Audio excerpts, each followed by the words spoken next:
हाँ, क्या बोल रहे हो? एक असाइनमेंट भी देनी है वेक्टर आपको। और सब स्पेस का होगा test. Vector, subspace, basis, dimension, यही सब होगा। ठीक है, बेसिस डायमेंशन तक जितना हम क्लास में करेंगे। अब जो भी चीजें जितनी रह गई हैं एक दो, वो ज्यादा इंपॉर्टेंट तो नहीं है, लेकिन कर लेना चाहिए उन्हें। तो मेन क्या है आपके टॉपिक में? बेसिस, डायमेंशन, वेक्टर स्पेस और सब स्पेस। मैम आपने बोला था एक बार जो ग्राफ है उसका एक बार ग्राफ का डिस्कस क्लास। कर देते हाँ हाँ हैं। हाँ। हाँ, एक तो बड़ा मुझे अगस्त के इम्पोर्टेंट। पहले हफ्ते में आपकी छुट्टी भी करनी है, ग्राफ की क्लास उसके बाद ही हो पाएगी। अभी ठीक है लीनियर चल मैम। रहा है तो ग्राफ की क्लास लूंगी मैं, उससे पहले लूंगी जब आपको कॉन्टिन्यूटी और डिफरेंशियबिलिटी वगैरह करानी होगी, उससे पहले हाँ ही हाँ लूंगी। हाँ। हो सकता है लीनियर के ठीक बीच में भी ले लूँ, पर वो ज़्यादा ठीक रेलेवेंट है। रहेगा कि हम उस वक्त ले लें जब हम एकदम कॉन्टिन्यूटी स्टार्ट करने वाले में, वो काफ़ी हेल्प करेगा आपको। वो मुझे और याद मैम है। मैंने जो एक बुक है play with graphs play with Arihant graphs. Publication का। हाँ अच्छा, हाँ। उसका पीडीएफ वो चाहिए? वाला वो वाला है मेरे पास, मैंने अच्छा बुक अच्छा। है, बुक मैंने खरीद लिया। पीडीएफ से उतना अच्छा फील नहीं होता मुझे। उतना अच्छा क्लियर नहीं होता है, हाँ। जब हम ग्राफ कर लेंगे ना, दो तीन बेसिक प्रॉपर्टी होती है ग्राफ ड्रॉ करने की, वो कर लेंगे तो और हाँ क्लियर हो मैम। जाएगा। हर चीज़ नहीं करनी है उस बुक से, उस बुक में काफ़ी डीप चीज़ें भी दे रखी हैं, बड़े बड़े ग्राफ्स भी दे रखे हैं। तो मतलब ठीक है उतना मैम। डीप में नहीं करना है, लेकिन हाँ, ग्राफ बनाने आने चाहिए। एक सेकेंड, आइडिया लेना आना चाहिए कैसे, कहाँ गया ये, कर्सर ही नहीं दिख रहा है। अच्छा सॉरी, कनेक्टेड नहीं है मेरा पेन टैब। अच्छा, हम कौन से क्वेश्चन पे थे? सेवंथ हो गया था। हाँ मैम, वो जो फंक्शंस वाला क्वेश्चन है वही डिस्कस कर दीजिए। ऐसे मतलब और कोई पे कुछ अटका नहीं। जो फंक्शंस वाला क्वेश्चन है वही मुझे को थोड़ा टफ लगा। एक एट्थ क्वेश्चन दोबारा डिस्कस करना है, ये वाला एक्सट्रीमा वाला, या और कोई भी? ये ये तो हो गया था। वो कौन सा नहीं वाला? होने भाई, जो कल अच्छा आपने अच्छा, सी ए लास्ट बी पूछी वाला। थी। हाँ मैम। हाँ, वो A B to A B होता है, और उसमें हम डिस्कशन कर रहे थे। वैसे इसका ऑप्शन बता देती हूँ मैं, आंसर क्या बन रहा था इसका। एक मिनट रुकना। ठीक है।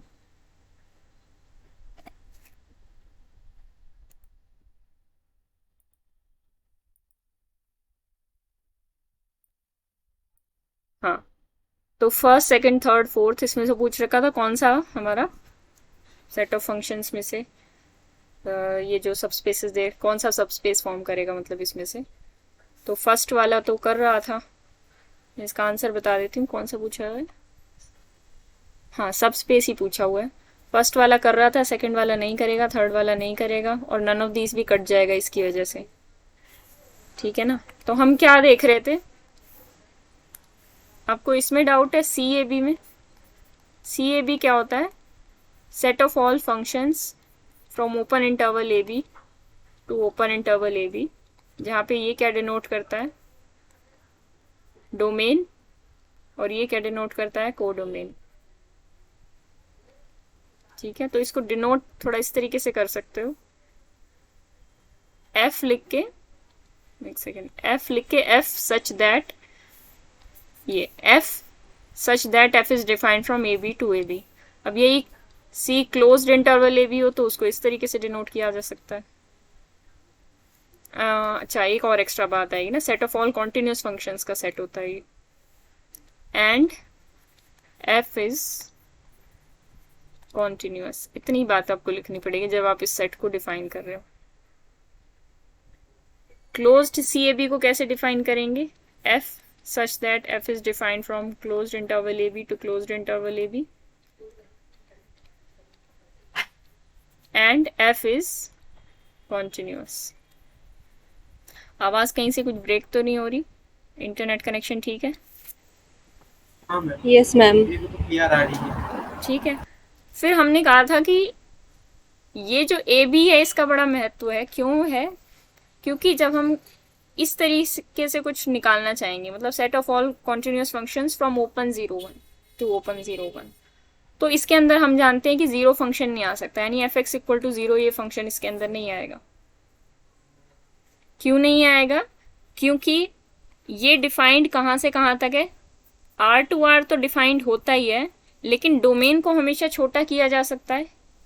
इतनी बात क्लियर है कि इसको डोमेन को तो छोटा किया जा सकता है। डोमेन अगर बड़ी है तो छोटा किया जा सकता है, लेकिन छोटी है तो बड़ा नहीं किया जा सकता, राइट? तो ये कहाँ से कहाँ तक डिफाइंड होता है? कोई भी ओपन इंटरवल ए भी दुनिया जहां का कोई भी ले लो, उस पर डिफाइंड होगा, क्योंकि पूरे आर पे डिफाइंड है। डोमेन इसकी पूरी कंप्लीट आर है, तो कोई भी ओपन इंटरवल पे डिफाइंड तो हो ही जाएगा। कौन सा फंक्शन? Zero function.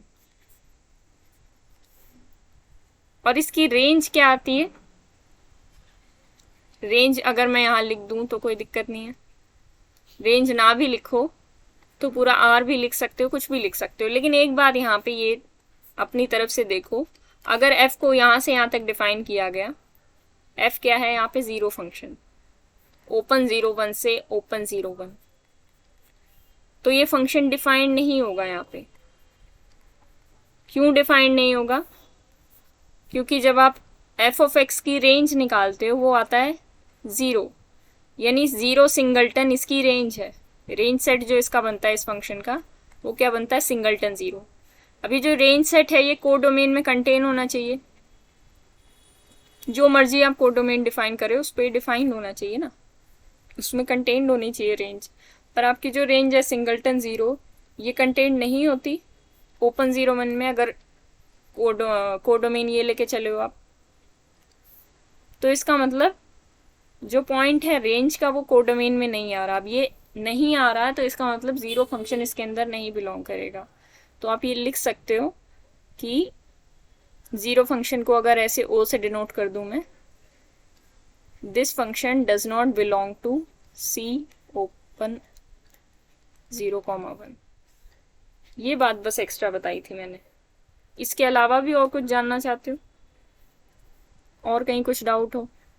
हमने कल बस इतना ही डिस्कस किया था कि हमें देखना पड़ेगा कि रेंज फंक्शंस ऐसे ही लेने हैं आपको जो यहाँ से यहाँ तक डिफाइंड हो। यानी C01 ले रहे हो तो C01 के अंदर जो फंक्शन डिफाइंड हो वही ले सकते हो आप। डोमेन भी उसकी वैलिड हो और कोडोमेन भी वैलिड हो। अगर दोनों में से कोई एक भी इनवैलिड हो गया किसी फंक्शन के लिए तो फंक्शन उसके अंदर बिलोंग नहीं करेगा। यहाँ पे जो क्वेश्चन था इसमें बोल रखा था फर्स्ट ऑप्शन में कि f belongs to CAB and f of x not is equal to 0 such that x not belongs to AB। अब इन्होंने यहाँ पे बोल रखा है कि f of x not is equal to 0 है, किसी न किसी पॉइंट पे इसके फंक्शन 0 वैल्यू ले रहा है। ठीक है, उन्होंने खुद से बोल दिया कि फंक्शन 0 वैल्यू ले रहा है, तो इसका मतलब यहाँ पे उन्होंने अपनी खुद से डिफाइन करके दे दिया, ये दिस इज डिफाइंड। ठीक है, अब यहाँ पे आप क्वेश्चन मार्क नहीं कर सकते कि ये फंक्शन डिफाइंड होगा कि नहीं होगा, 0 उसका पॉइंट होगा कि नहीं होगा। इसका मतलब ये है कि ओपन इंटरवल ए भी क्या है? एक ऐसा सेट है जिसके अंदर 0 पॉइंट आ रहा है। ठीक है, यहाँ पे उन्होंने ऑलरेडी सब कुछ डिफाइन करके दे दिया। इसका मतलब ये जो डेफिनेशन दी है वेल डिफाइंड है, इसके बारे में आपको चिंता नहीं करनी है। वेल डिफाइंड करके उन्होंने खुद दिया है, अब हमें चेक नहीं करना है कि वो वेल डिफाइंड है कि नहीं। अगर उन्होंने बोल दिया f of x not equal to 0 मतलब 0 कहीं ना कहीं ओपन इंटरवल ए बी या कोडोमेन का पार्ट होगा। तो इस तरीके की कंडीशन लीनियर होती है, इसलिए हमने फर्स्ट ऑप्शन को बोला था this is a subspace. Second में जो बोला गया है, पहली बात तो उसके अंदर 0 फंक्शन ही नहीं आएगा, वो एक नॉन लीनियर कंडीशन है, इसलिए वो सबस्पेस नहीं होगा। थर्ड ऑप्शन में भी 0 फंक्शन नहीं आएगा, इसलिए वो सबस्पेस नहीं होगा। इस कंडीशन को सेटिस्फाई करने वाले सारे फंक्शन, इसको 0 फंक्शन सेटिस्फाई नहीं करता, नहीं होगा सबस्पेस। ठीक है, और अगर यहाँ पे देखा जाए C01, ये भी सबस्पेस नहीं होगा, इसके अंदर भी 0 फंक्शन नहीं आता। ठीक है ना, इसके अंदर अभी हमने शो किया था बोर्ड पे कि इसके अंदर 0 फंक्शन नहीं आता। भाई 0 फंक्शन एज अ 0 वेक्टर काम करता है, अगर वो इसके अंदर नहीं आता तो वो सबस्पेस का काम नहीं करेगा। यहाँ पे C ओपन 01, ठीक है, 0 वेक्टर इज अ मस्ट जब भी आप सबस्पेस की बात कर रहे हो, प्रोवाइडेड अगर एडिशन और जो स्केलर मल्टीप्लिकेशन है वो यूजुअल है। ठीक है, यूजुअल मतलब कुछ अलग तरीके से डिफाइन करके दे दिया, फिर तो आइडेंटिटी चेंज हो जाती है ना। यहाँ पे जो एडिशन और स्केलर मल्टीप्लिकेशन है वो हम मान के चल रहे हैं यूजुअल है, वो कुछ अलग डिफाइन करनी होगी तो वो बता देगा। ठीक है, 11th क्वेश्चन हो गया था, बिल्कुल सिंपल सिंपल कंडीशन थी। सेकंड पार्ट ट्राई किया आप लोगों ने? आधा तो यहाँ पे मैंने हिंट दे ही दिया था। Yes ma'am. हो गया था, ठीक है। ट्राई जिसने किया होगा उसका हो ही गया होगा। ट्राई किया करो, एटलीस्ट इतना याद रखा करो कि मैंने बोला क्या, उसको नोटबुक पे नोट कर लिया करो कि ये बोला गया है करने को। कम से कम उतनी चीज़ें तो ट्राई कर लिया करो आधा घंटा बैठ के, कुछ ज़्यादा बड़ा काम तो मैंने दिया नहीं होता है। अच्छा, न्यानेश ने कल एक आइडिया मैम दिया था कि डाउट था, वेक्टर स्पेस जो होता है ना उसमें सब अनकाउंटेबल एलिमेंट्स होते हैं ना। वेक्टर स्पेस में, ब- हाँ। हाँ वेक्टर स्पेस में इनफाइनाइट एलिमेंट्स ही होते हैं, पर वो खैर डिपेंड भी करता है, वो फील्ड पे डिपेंड करता है। जो v ओवर एफ आपने डिफाइन किया है, अगर ये इनफाइनाइट फील्ड है तो वेक्टर स्पेस के अंदर इनफाइनाइट एलिमेंट्स होंगे। अब मान लो ये फील्ड की हेल्प से लीनियर कॉम्बिनेशन ही बनेंगे ना। एक इस तरीके के वेक्टर स्पेसेस भी होते हैं। फील्ड हम Z2 ले लेते हैं। Z2 अगर किसी को पता हो, किसी ने ग्रुप थ्योरी पढ़ा हो, जब ग्रुप थ्योरी करेंगे तब पढ़ेंगे फाइनाइट फील्ड्स। इस फील्ड का ऑर्डर क्या होता है? 2 ऑर्डर की फील्ड होती है। अभी तक हमने जितना पढ़ा है फील्ड के बारे में, हमें ऐसा लग रहा होगा, मान लो जिसने ग्रुप थ्योरी नहीं पढ़ी है उन्हें ऐसा लग रहा होगा कि फील्ड्स इनफाइनाइट ही होती है। ऐसा नहीं होता। हर प्राइम ऑर्डर की इनफाइनाइट फील्ड, सॉरी, हर प्राइम ऑर्डर की फील्ड आपके पास होती है। यानी फाइनाइट ऑर्डर की प्राइम ऑर्डर की फील्ड हमेशा होती है। तो ये वन ऑफ द एग्जांपल्स है Z2। बाकी मुझे अभी इस वक्त याद नहीं आ रहा फाइनाइट वेक्टर स्पेस का कोई example. Madam zero sir, zero. Z2 और Z2, हाँ जीरो तो एक एग्जांपल है ही, खैर जीरो तो है ही। Z2 और Z2 क्या ये वेक्टर आर होगा, स्पेस बनेगा? फील्ड अगर आर होगा तो सिर्फ जीरो स्पेस ही, वेक्टर स्पेस ही फिनाइट होगा, बाकी बाकी सारे हाँ इनफिनाइट हो गए। हाँ, अगर R ओवर समथिंग आप ले रहे हो, R ओवर जो भी फील्ड है, ठीक है, Q है, R है, मान लो R ओवर R है, तो इसका फाइनाइट सबस्पेस कौन सा होगा? एक मिनट, इसका फाइनाइट सबस्पेस कौन सा होगा? केवल और केवल जीरो वेक्टर, जीरो सबस्पेस, ठीक है। इनफाइनाइट वेक्टर स्पेस का finite subspace zero vector space ही होगा और कोई नहीं होगा, ठीक है, क्योंकि उस केस में फील्ड इनफाइनाइट होती है, और फिर फील्ड अगर इनफाइनाइट होगी तो लीनियर कॉम्बिनेशन बनेंगे। अगर फील्ड इनफाइनाइट होगी तो देखो क्या होगा। v ओवर f कोई वेक्टर स्पेस है, अगर ये फील्ड इनफाइनाइट है, ठीक है, अगर यहाँ से कोई वेक्टर लिया जाए v बिलोंगिंग टू v, तो क्या होगा? फील्ड इनफाइनाइट है, फील्ड के अंदर से आप कोई एलिमेंट लोगे स्मॉल f या अल्फा ले लेते हैं, बिलोंग्स टू फील्ड, तो अल्फा इंटू वी क्या होगा? v में आएगा। अब ये अल्फा कितने हैं, इनकी काउंटिंग क्या है? इनफाइनाइट। फील्ड पे डिपेंड करेगा वो काउंटेबल है कि अनकाउंटेबल, क्यू है या आर है। तो उस केस में क्या होगा? ये अल्फा इंटू वी, अल्फा की वैल्यू आप कुछ रख लो, अल्फा की वैल्यू जैसे जैसे चेंज करते जाओगे आपको अल्फा वीज अलग अलग मिलते जाएंगे। तो ये जो अल्फा है, आप केवल वी का एक वेक्टर उठा लो, और फील्ड का कोई एक एलिमेंट उठाया आपने, उसको आपने चेंज कर करके रखते गए रखते गए रखते गए। जैसे v ओवर r कोई वेक्टर स्पेस है, तो अब r फील्ड है तो 2.1 टाइम्स ऑफ v, ये भी एक वेक्टर होगा, v से बिलोंग करेगा, क्योंकि स्केलर मल्टीप्लीकेशन किस में आती है? वेक्टर स्पेस में ही आती है। -3.7 ऐसा कोई होगा, वो भी -3.7 टाइम्स v, ये भी v के अंदर आएगा। 0.7 ये भी v के अंदर आएगा। तो इस तरीके से करते करते आपको इनफाइनाइट एलिमेंट्स तो वैसे ही मिल जाएंगे, ठीक है। और सारे अलग अलग एलिमेंट्स आएंगे, ध्यान देने वाली बात ये है, सारे एलिमेंट्स यूनिक आएंगे, मतलब ये इससे अलग होगा, ये इससे अलग होगा, क्योंकि अगर ये दोनों इक्वल हुए, मान लो alpha v is equals to beta v हुआ, तो यहाँ से हमें कैंसिलेशन लॉ से क्या पता चल जाएगा कि alpha is equal to beta. या आप इस तरीके से इसको कर सकते हो, alpha times alpha minus beta into V is equal to 0,